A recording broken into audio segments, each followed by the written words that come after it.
In today's video, I'm going to teach you how to build user sign-up, sign-in, and authentication with Firebase and Thunkable. We'll start by preparing authentication in Firebase, which is the backbone that Thunkable will talk to. Head to the Firebase console in your browser and open the project you'll be using for your app. This is where all of your app's backend services live. On the left sidebar, find the Build section. Build is Firebase's workspace for the tools your app uses most, like authentication, Firestore, and more. Opening Build makes it easy to jump straight into the features you need. Next, choose Authentication. This dashboard is the command center for user accounts. It's where you'll enable sign-in providers, view who has registered, and manage test accounts while you build. Inside Authentication, start on the Users tab. This list shows everyone who has signed up along with their provider and creation dates.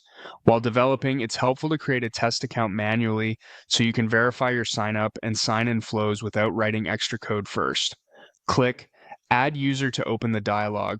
Enter a test email address that you control and that you're comfortable using for development. Avoid personal or sensitive addresses. You want something you can reset or delete freely during testing. Add a secure password for this test account. Use a strong passphrase you'll remember for the demo, but keep it private. Some projects also include optional profile fields in this dialog. You can skip those for now unless your app specifically needs them.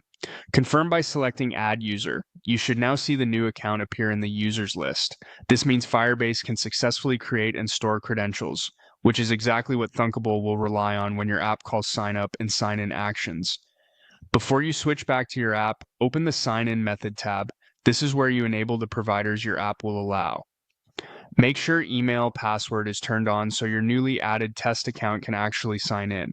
If you plan to support additional providers like Google or Apple later, you'll enable them here as well and follow any provider-specific setup. That's it for the Firebase side.